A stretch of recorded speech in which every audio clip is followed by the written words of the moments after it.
मते भारी गरम लगुची।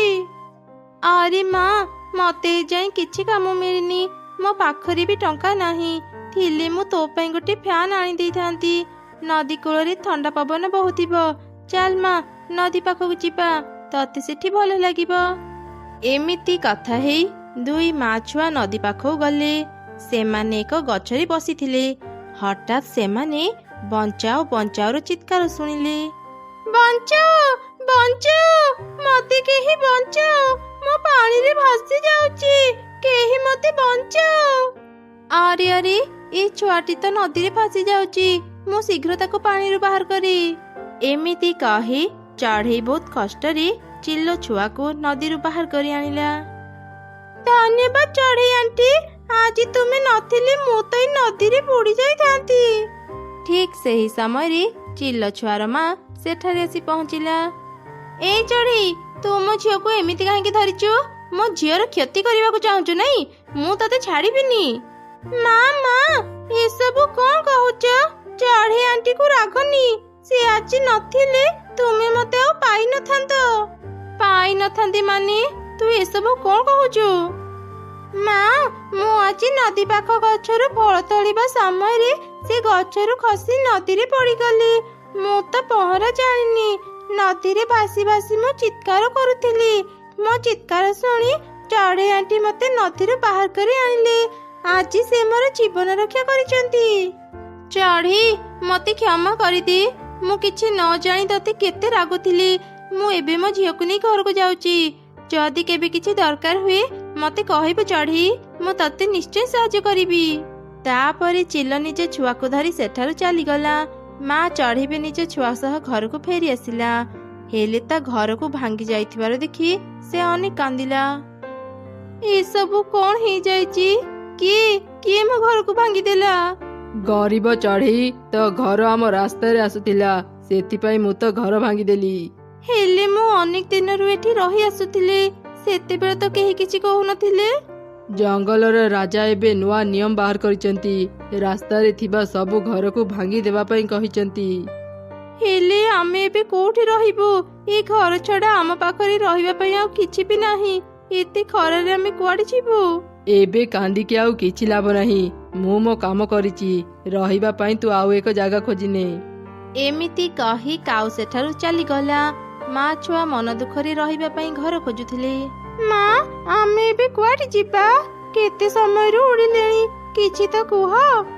मारी आ किछि समय धैर्य धरी उड़ुथा, आमे कोठी ना कोठी रहिबा पई जागा पाई जिबा। एमिति सेमाने अनेक समय धरी रहिबा पई जागा खोजिले, हेले पाइलेनी। देखु देखु राति भी हेई गला। दुई माँ छुआ एक गछ तले आश्रय नेले। सकाळ हेला परे माँ चढ़ईटी कहिला, अरे माँ सकाळ हेई गलानी, तू एठी किछि समय बसी था, मु जाउची किछि घास लता खोजी आनी एठी एक कुड़िया घर बनीबी। खरा समय रे हमको रहिबा पई छाई तो मिली जिवो। माँ चढ़ई घर बनेबा पई घास लता खोजिबा को जंगल भीतर को गला। से सकाळु किछि खाई नथिला, ता मुंड बुली देबारु से बेहोश होई गला। जेते बेले तार होश आसिला ता सामना रे चिल्लो थिला। अरे चढ़ई तू एमिति बेहोश काहेकि हेई जाइथिलो? एबे तो ठीक अछु तो? चिल्लो भौणी मु सकाळु किछि खाई नथिली, सेति पई मो मुंड बुलेई देला। एमिति चढ़ई चिल्लो को तार घर भांगिबा कथा कहिला। चिल्लो मनरे दया आसिला। चढ़ई तू बहुत भलो, आम जंगलर शेष मुंडरी एक बुढ़ा बरगछ अछि। से जादुर बरगछ भल चढ़ई माननकु सहायता करी।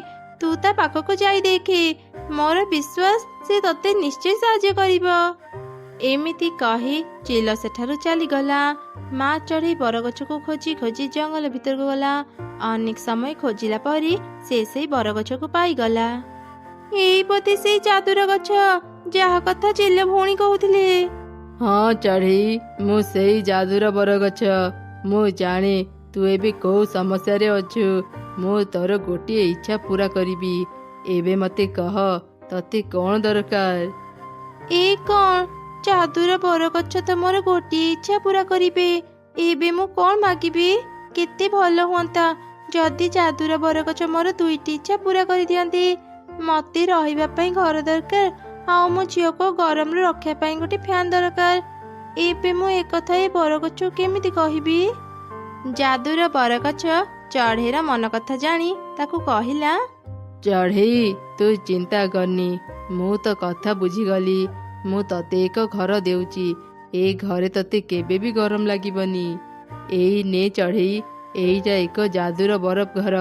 ଏ ଘରେ ରହିଲେ ତମ ମାନଙ୍କୁ ଜମା ବି ଗରମ ଲାଗିବନି। ଆଜିଠୁ ତମେ ମା ଛୁଆ ଏଇ ଘରେ ରୁହ। ଚଢ଼େଇ ତୁ ଏବେ ବରଫ ଘର ଭିତରକୁ ଯା। ଏ ଘର ତତେ ନେଇ ତୋ ଝିଅ ପାଖରେ ପହଞ୍ଚେଇ ଦେବ।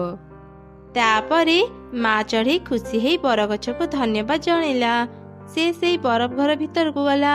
ବରଫ ଘର ମା ଚଢ଼େଇକୁ ନେଇ ତା ଝିଅ ପାଖରେ ପହଞ୍ଚେଇ ଦେଲା। ମା, ଏଇ କଣ? ଏଇଟା ତ ଗୋଟେ ବରଫ ଘର। ଏଇ ଘର କଣ ଆମର? ହଁ ରେ ମା, ଆଜିଠୁ ଏଇ ଘର ଆମର। ଏବେ ତ ଘର ଭିତରକୁ ଆସେ। ମା ମା, ଏଇ ଘର ଭିତରଟା କେତେ ଥଣ୍ଡା। ମତେ ଜମା ବି ଗରମ ଲାଗୁନି। ମତେ ଏଇ ଘର ବହୁତ ଭଲ ଲାଗିଲା ମା। ସେଦିନ ପରଠାରୁ ମା ଛୁଆ ଖୁସିରେ ସେଇ ବରଫ ଘରେ ରହିଲେ। ଦିନେ ତାଙ୍କ ଘର ରାସ୍ତା ଦେଇ କାଉ ଯାଉଥିଲା। ସେ ଚଢ଼େଇର ବରଫ ଘରକୁ ଦେଖିଲା। ଆରେ ଏ ଚଢ଼େଇଟା ତ ବହୁତ ଗରିବ ଥିଲା।